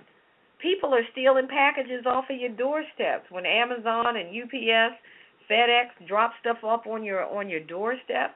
You can't even trust that that's going to be there because somebody is sneaking up on your doorstep, stealing your stuff. They don't even know what's in the box. They don't care anymore. It could be some granny drawers. They don't care. They just feel like, hey, there's a box. I'm going to steal it. And the cops aren't even able to catch them. I don't know if it's that they're not able or is it that they're not willing. I don't know what the case is. But when I just look at all these situations going on, I'm just saying we need to get peace back in our neighborhoods. The police need to step up and do their jobs without going over the top. Don't beat us up for calling you when we need help. Come and help us. That's the job you signed up for. And if that's not the job you signed up for, do like that cop did down there in McKinney and just resign. Okay? This is Redwine, and I'm just saying. Yeah. That was lovely. I hear you, Redwine. I'm saying, I've had enough. Yeah, I think Red we all wine's have had had enough. Redwine's had enough. I've had enough. I know that's right. They're going to drive me to drink. You done dropped the mic. Yeah, where's my glass? Drop the mic. Ooh-wee. So what you got living for the city tonight, Poppa DD? Whew, living for the city. I got to come down now. Living for the city. Let's talk about family tonight. What it is, what it means, where it is, where it's going. I tell you, I don't think that anybody in this world, with the influx of drugs and the influx of just negativity and past references or past episodes or past situations, can be comfortable in their family on all four sides. You know, it's become a huge slice out of every family. I don't think any family is immune to anything negative. You know, it's just there. No matter whether you're a congressman or a senator or a preacher, or, you know, it doesn't matter. Doctor, lawyer, Indian chief, doesn't matter. You know, every family has been adjusted and maladjusted. And I think that it's sort of times that families have the heart to come together and speak on how they're feeling about one another or someone in particular, or whatever they want to rectify or straighten out. You know, it's no big deal. What the hell? You know, you can't choose your family, so you're going to see them eventually, whether it be wedding, funeral, whatever, a situation where everybody's just getting together or what have you. So the animosity seems to subside itself when you all get together for that moment, and, you know, everybody may put on a little bullshit smile or, you know, a little half-cocked hug, knowing deep down inside you have a grievance with that person. But then again, you have to look at your grievance and see whether or not your grievance is legit. You may be pissed off at somebody for a whole nother time frame. Look at the distances passed between the situation and see where you are and see where they are. 10, 20, 30 years may have went by. And you could probably be holding the same grudge you held 30 years ago. And now you may have a family of your own. So the best thing you could do with the family of your own is to do better than the person that you claim didn't do right. And see where their situation was when they were your age. Because we all done things when we were younger, and we all was making up as we went along, and we all made mistakes during that particular time frame. So don't criticize the mistakes of others 10, 15, 20 years later. See what they can do for you now, you know, because what you may not have done for a 12-year-old, you can still do for a 32, 33-year-old if they're still living. And that's what it's all about. As long as we're all above ground, there's an opportunity for us to get right and get with each other, provided that both people are in the same frame of mind and want to do this. Don't force nothing on each other. If people ain't ready, then let them bask in their not readiness, and don't let it bother you. Always remember that God has bestowed life on all of us as individuals. As individuals, don't let anybody take you out of your space. Don't let people define you for something in particular. If people are pissed off at you for something you done at a certain time, then let them be pissed off at that. Let them own that. Don't let nobody own your space. You keep on moving. Every day you keep on getting on. If people are pissed off at you and they ain't got over it, then the hell with them. You keep on getting up. Get up every morning and wash your ass and keep it moving. And do what you do. Okay? So I just want to speak on family to say, look, we're not going to live forever, and we only get one turn at this. One turn. Everybody who lost a beloved in their life know that once you lose that beloved and they're not here anymore, we all just got one turn. Some things we want to do better, some things we want to do right, some things we could have done better, some things we can do right. But everything in time. And just don't beat up on people too hard, because when you point one finger at the person, you point three back at yourself. All right. That's my living for the city for the night. You better say so. Get your family right. Get your life. Get the family right. Get your life. And if they don't want to get right, get to stepping. fuck them in the horse they rode in on. All righty then. I think you might have some more people going to put on the kiss list. Yeah. I don't know. Hit us up at 914-803-4306. And press 1. Yeah. And don't be so afraid.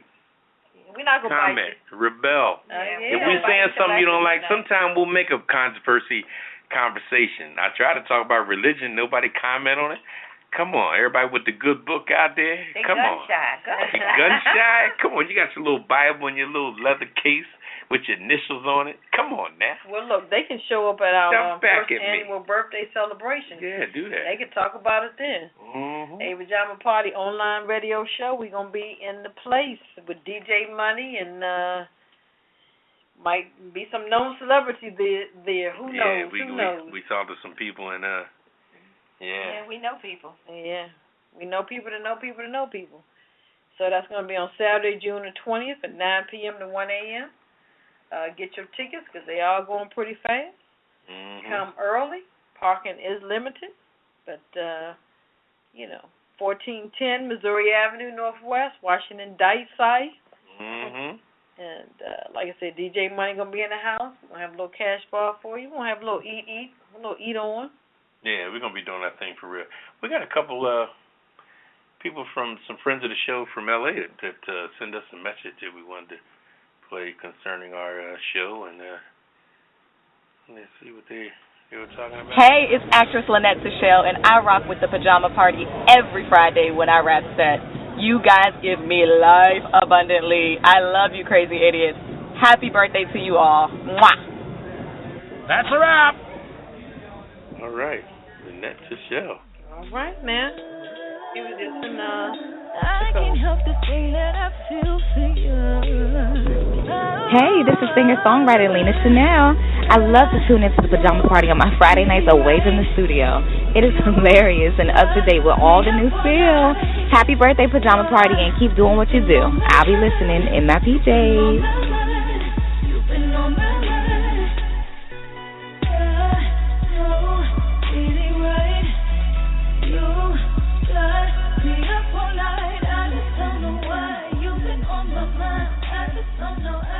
So we want to give a shout out to Lynette Tichelle, actress extraordinaire out in LA doing her thing, living large, and singer-songwriter Lena Chanel. Y'all can look them up on our website. Their websites are linked to ours. So if you go to apajamaparty.com, you can get more information about Lena Chanel's music and the different projects that Lynette Tichelle is acting in. She's got some new things coming up, and she just finished the film Sister Code, so check her out. And Miss Lena Chanel, she is the voice of our theme song. Oh, yeah, the Pajama Party theme song. Pajama Party. Hey, grown and sexy. Join the party. Well, we're going to take a little... made that for us, and we appreciate her. Yeah, we really appreciate that. We're going to take a little... We're going to take a break? Yeah. And we'll get right back. This is the Pajama Party coming to you live. What's on your mind? Call us on 914-803-4306. Got an opinion or just want to say hello to the crew? Hello! You know what to do. Call 914-803-4306. If you just want to listen to the show online, go to www.apajamaparty.com and click the banner in the upper right corner. But if you want to talk to the crew, you need to call us on 914-803-4306 and press 1. We'll get to your call as soon as possible. It's nothing but fun and a pillow fight every Friday night at the Pajama Party. And remember, PJs only, no clothes allowed. Now back to the crew and more of the Pajama Party. Bartender, another round for the house. Thank you, darling. Welcome back to the Pajama Party. I'm one of the hosts, Poppa DD. I'm here with Ketel. Hello. And Redwine. Bonsoir. Oh, yeah, she's drunk. I don't know unless Pierre's underneath the table or something. I don't know. What you worry about where Pierre need to get out the studio right now. I'm hiding him. Ketel, you got a Hollywood wrap up? Yeah. We got some interesting Hollywood what's going on in Hollywood? episodes here. Zoe Saldana. Who? Zoe Saldana. Oh, Zoe Saldana. Saldana. Put the glass down. And Zoe Saldana. And who is that? She remember she was on Avatar, the main actress on Avatar. She's one of the blue people. She defends her husband taking her last name. She says she feels proud. Okay. What? She was the first to admit that she was hesitant when her husband, Italian artist Marco Perigo, told her he wanted to take her last name. Now, she says she's never been more proud of her baby's daddy's unconventional decision. She said she tried to talk him out of it, but she said, I told him, if you use my name, you're going to be emasculated by your community of artists. So, feeling that her quotes to the publication may have been taken wrong, Zoe took to her Facebook on Tuesday to encourage husbands to consider taking their wives' last name instead of the reverse. I don't think so. So, okay. She goes on to say, why is it so surprising, shocking, eventful that a man could take his wife's surname? Women have never been asked if it's okay for them to give up their names. So why does it, why is it big news? So Zoe, she goes on to say to ask men to redefine masculinity. That's interesting. Oh, boy. She thinks that's going to redefine masculinity. Taking on your wife's name. My take on it is, and I wish I could get some feedback, so you can hit us up tonight. Give us some feedback. My thing is, he's a smart man. Is she rich, first of all? Well, I think she has more buying power than he does. Okay. He's just a starving artist. That's what I think. He said, okay, boo-boo, I'm going to take your last name, and I think I can get a little further. And so she comes up with this, her redefining his masculinity. So she's like, okay, boo, whatever you say you want to do. So when he paints a picture now, he puts his signature as, what's his name? Zoe Saldana. His name is Marco. Marco Saldana. Oh, Jesus. Okay. Anyway, okay. All right, we're going to move on. Gorgeous with Marco Polo. I'm just saying. Okay. I'm not messing with you, Redwine. I'm going to continue on. Yeah, please. The next copy of 50 Shades of Grey, the novel, the next one, they said was stolen.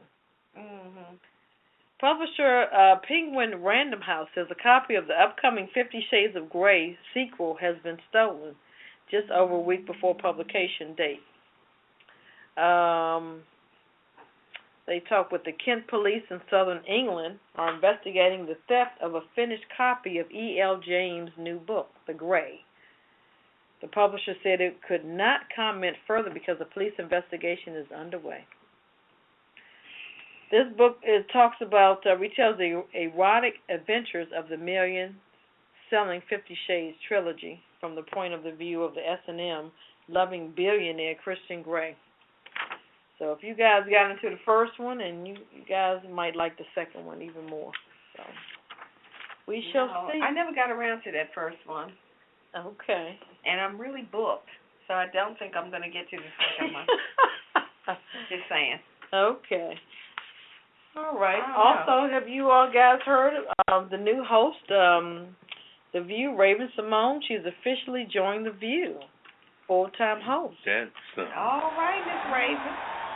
With her purple hair. I know it's blonde now. Oh, it's blonde again? Every day is different. Last I saw it was purple or lavender.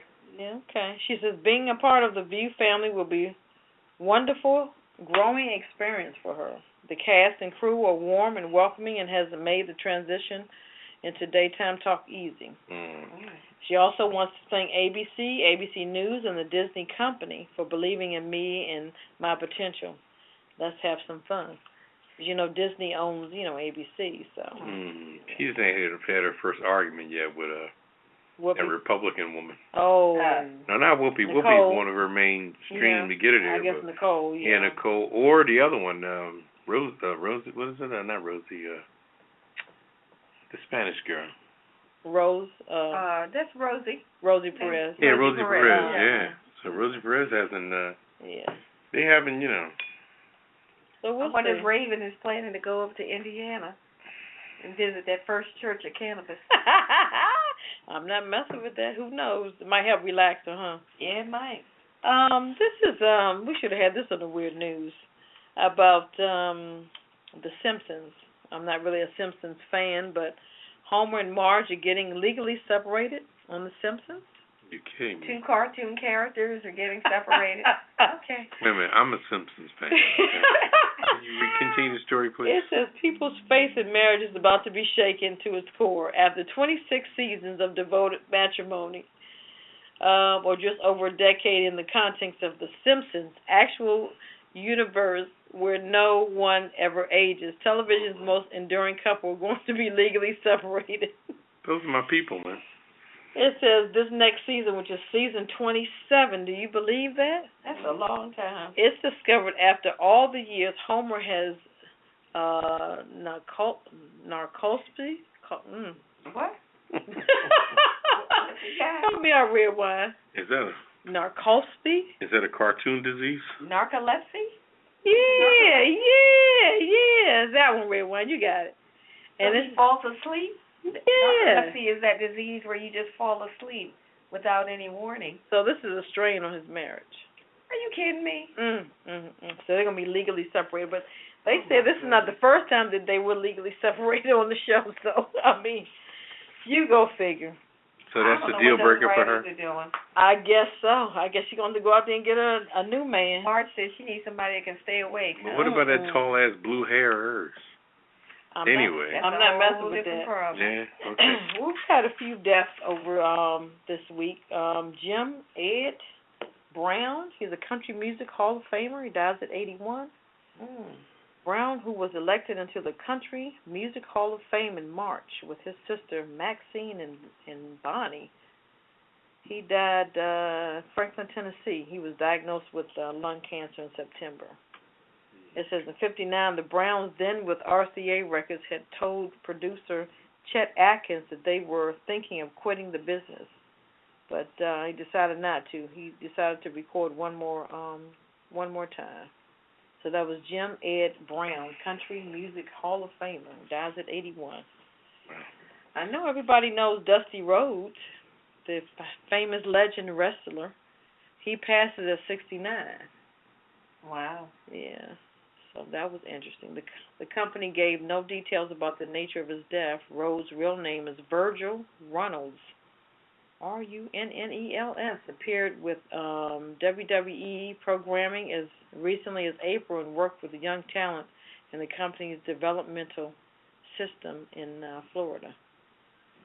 Dusty Rhodes at 69. All right, that's all I have. Wow. Okay. Well, we got some birthdays. You got some birthdays? We got the birthdays. We got some. Here we go. Celebrity birthdays for this week. Let's see. Starting with June 7th, we got rapper Iggy Azalea. Ooh. I'm so fancy. She just turned 25.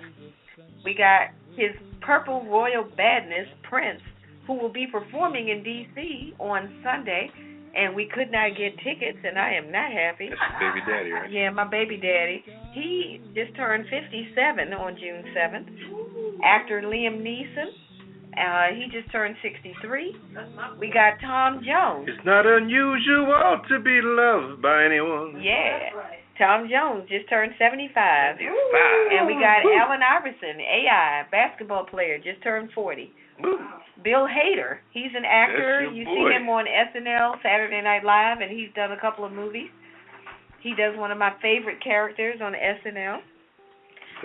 Stefan. He just turned 37. L.A. Reid, music producer, 59. And Kim Whitley, actress, turned 54. And one of my favorite poets, Nikki Giovanni, turned 74. All of them were on June the 7th.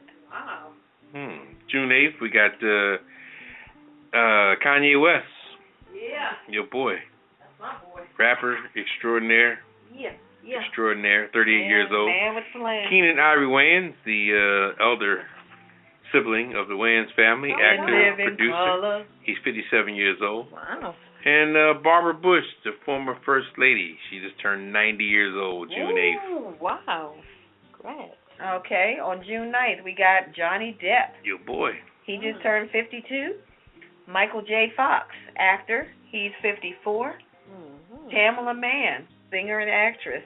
You see her on a lot of Tyler Perry's productions. And she has that song, Take Me to the King. Take me. She just turned 49.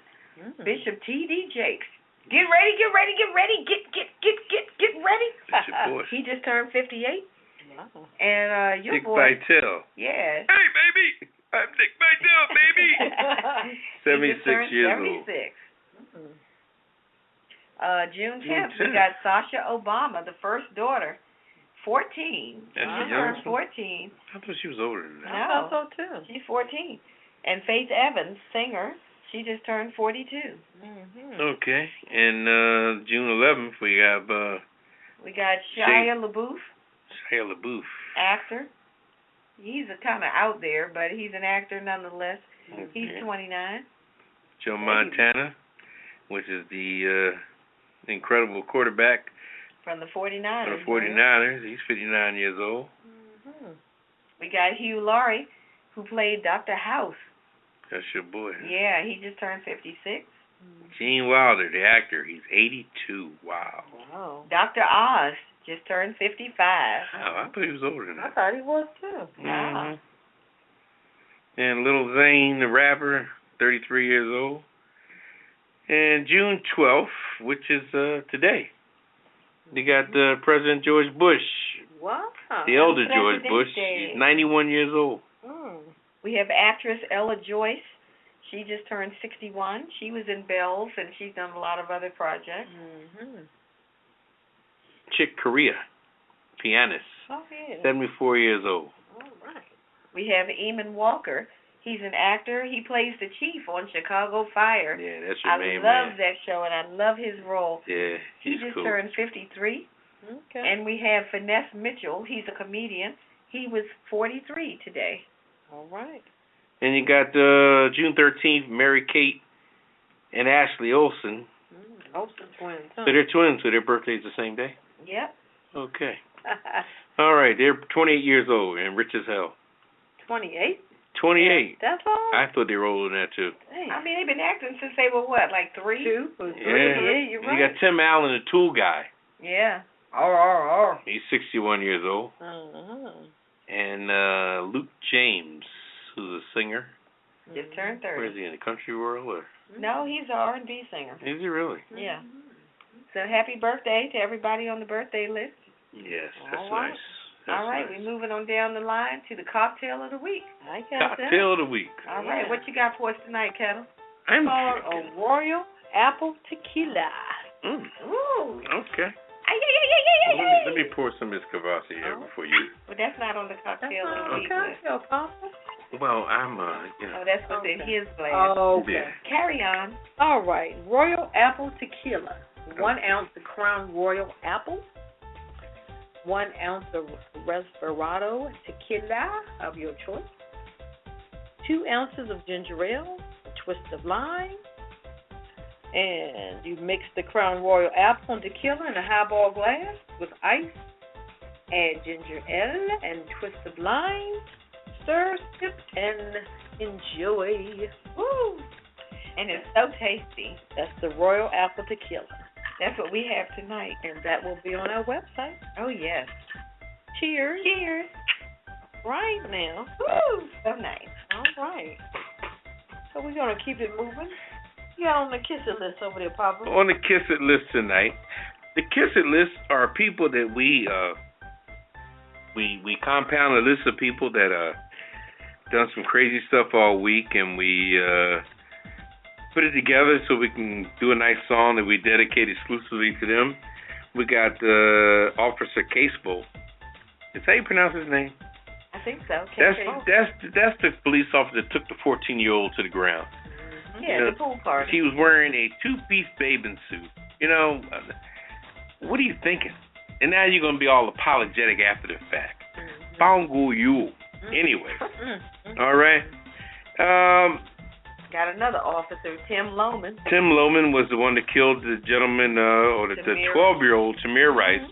Just rolled up on him and just blew his head off. You got Tim Hunt for saying that female scientists cause problems in the lab. I agree. No, but he's on the kisser list anyway. Yeah, he's on the kisser list. Yeah. We have most police in Texas that roll up on people and just, you know, just push their little weight around and what have you. Bill Belichick of the New England Patriots for benching Mr. Butler, who won a Super Bowl for your ungrateful ass. Anyway, and you're going to put him on the bench. Are you kidding me? What about Roger Goodell? Roger Goodell, of course, every week. Macy's for always saying there's a preview day on Thursday, whatever that means. What is a preview day on Thursday? I don't know. Okay. Get you in there. Tom Brady, of course, for being part of that old privileged move, you know. Deflate gate. Why don't we throw his wife in there, too? Gazelle? Is that her name? Gisele Bundchen. Gisele Bundchen. She's reaping the benefits, I guess, huh? And let's throw that scallywag in that cheating on Seal. What's her name? Oh, you talking about Heidi Klum? Heidi Klum, yeah, she's a hoe. I mean, bringing her up, Papa. I can't mess with her. She got a pass on that. Okay. She was sleeping with her damn bodyguard.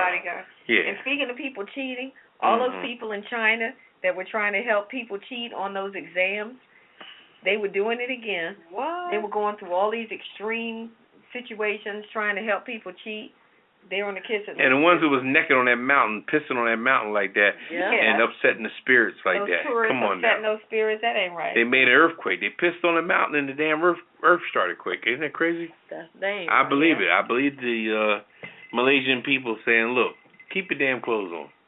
We believe in stuff. And go use the here. bathroom. Don't pee on the mountain. And for everyone else on the kisser list, this is for you. Kiss my entire ass. Kiss my Irish ass. You better kiss my Irish ass. This world kiss my ass. Kiss my ass. You can just kiss my ass. Baby, you can just kiss my ass. Oh, you can kiss my country ass.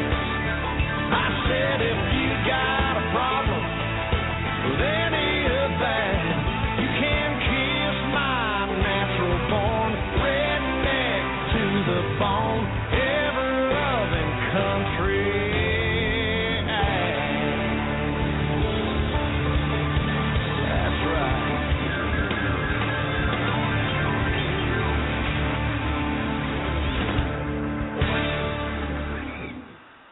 Yeah, that Kiss My Ass song is dedicated to everyone. Woo! Every week we do that for people that have done some crazy stuff and that have pissed us off, and we're trying to make the world a better place, so if we can at least start your lips on our asses, that would be just fine. So anyway. Last word. Last word. What's your last word, Papa? My last word is family. Like I said in my Living for the City segment, you know, let's try to bury the hatchets of a lot of things, because all it's doing is allowing us to repeat things from the past, and you only get one go-around in this world. One go-around. So, you know what I mean? Instead of looking at other people and their faults, take a look at yourself. How long you holding that damn grudge? You know what I mean? And if people keep messing up, kick them to the curb. But if they're trying to do right or they're doing right, give them the opportunity, because don't define them. You only defining 1% of them. Don't get all anywhere. You don't own the other 99%. You only hold on to 1% of them. So release it. And have a good night. And my last word is to that sister, Ms. Dolezal, thinks that she identifies as being black. Sweetheart, you're not black. You may want to be, you may change your hair, you can do all those things, but you are who you are. So I say to everybody, be who you are. Love who you are, embrace who you are, and try to be the best you that you can be. That's right. Thank you to everybody who's listening. We hope to see you next Saturday night at the Pajama Party. I will be there, and I will be looking to meet you at the door. Don't meet me there, beat me there. How about that? Woo. That's all I'm saying tonight. This is Redwine. Peace. Damn. You just saying, huh? Drop I'm the just saying. mic. I'm just saying. Drop the damn mic. I'm just saying. Well, this is Ketel with the yellow top, and my last word is, my usual, thanks to our old listeners, new listeners, and future listeners. NC, Cali, Philly, got to give a shout out to DC, our hometown. DC! And whoever's out there listening, whatever state you in, we appreciate you listening. If you listen to us on the phone or online, we just want to say thank you. Thank you. Also, I want to give one more shout out to the handsome gentleman at the Ardwick Liquor Store that I attend on a regular. All right. It's handsome. I want to say a shout out to you, and thanks for all the great hospitality that you give me every time that I'm there. Oh, that's what you call it. Yeah. You go there just for survey purposes, right? No, she likes the hospitality. Services. Okay. I like my the services. services. Yeah, my special services. She gets services. He's a nice gentleman. Services. He has a long, long beard, too. Okay. Ain't nothing like a bearded face man. All right, now. Mm. I'm going to say good night. All righty. Wow. Well, Say good night, Poppa DD. we're having a party, you I know. know that's right. We're having a party. We got a couple more minutes just to let you know we're having a party. And you know, coming to D.C. is nowhere. It's nowhere. Come out and let yourself be free.